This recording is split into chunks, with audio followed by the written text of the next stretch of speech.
Tout homme qui se tient debout est le plus beau des monuments. Point n'a besoin pour sa mémoire de statue ni de requiem, ni de pavane, ni de noir. Car on ne porte pas le deuil de celui qui était si fier et qui était encore hier un homme libre. Ouais, je pense qu'on n'est pas artiste par la nature, on est artiste.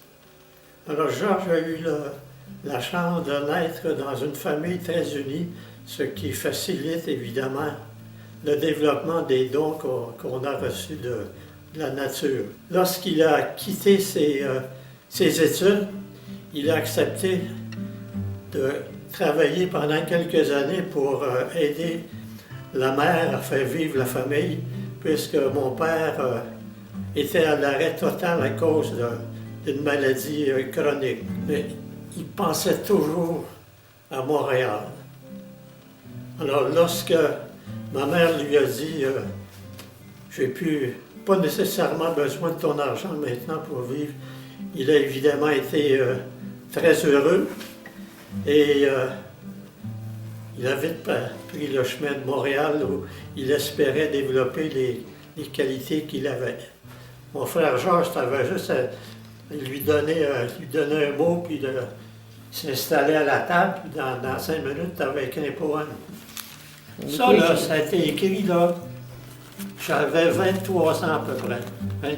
Ça fait 70 ans. Wow! J'ai toujours conservé ça. Pas connu le poète Miron, c'était un de ses grands amis, puis c'est lui un jour qui lui avait dit « Les poèmes, ils sont beaux. Ils sont pas faits pour être lus. Ils sont faits pour être chantés. » Est-ce que tu avais confiance qu'il allait devenir autant un grand artiste? Oh non.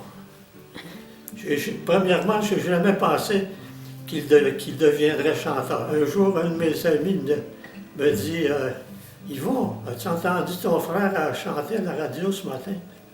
C'est comment, mon frère? Quel frère? Ben, il dit Georges, il a enregistré une chanson pour la donner. Si tu savais comme on s'ennuie à la manue, tu m'écrirais bien plus souvent à la Manicouagan. Parfois je pense à toi si fort, je regrette ton âme et ton corps, je te regarde et m'émerveille. Toutes les chansons que Georges a chantées, ça parle d'amour. C'est le thème principal de la plupart de ses chansons. Il y a aussi, évidemment, la fidélité envers le Québec, fidélité envers la famille, fidélité surtout envers les ancêtres. Tu sais quoi, un homme libre? Non. La chanson. Ouais, la chanson, oui. Oui, mais pour qui ça a été écrit? C'est écrit pour mon père. C'est celui qui avait lu. Funérailles de Georges, il a demandé à ce qu'il soit joué. Un homme libre qui l'a écrit pour son père. Qu'importe les heures qui sonnent, et qu'importe la trahison, tu restes au cœur de ta prison. Un homme libre, libre,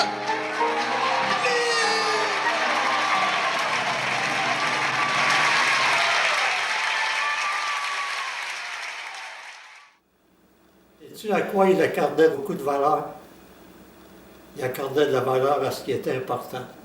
Puis lui, l'important, c'était l'amitié, la famille. Qu'est-ce qu'on peut faire avec sa vie quand on est rendu au samedi de la dernière fin de semaine? Il se lève avec le soleil et marche dans le petit jour.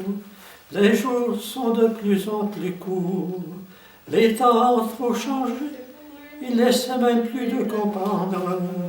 Ils changeront pour nous aussi, chacun son tour, on se fait prendre. Dans sa berceuse à la fenêtre, c'est presque la 100e fois qu'il voit la nature renaître. Mais le printemps ne fleurit pas dans les veines de ses deux bras. Les vieux sont morts depuis longtemps, la vie ne se ressemble plus, il n'est plus rien qu'ils reconnaissent. Même les enfants qu'il a eus, avec la femme qu'il aimait, sont partis avec leur jeunesse. De quoi j'aimerais parler? Ouais. Ben donc, vous autres, De nous.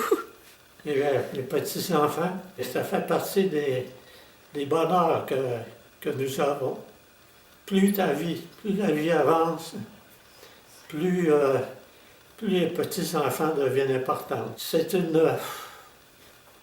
nouvelle vie qu'on voit apparaître et qu'on voit s'épanouir au cours des années. Pépère Moïse, Mémère Agnès, c'était dans le temps de leur vieillesse. La vie s'achève doucement pour les grands-pères, les grands-mamans. On les entoure de tendresse, on fait comme si de rien n'était. Mais c'est autour d'eux qu'on s'empresse, ils seront peut-être pas là l'an prochain.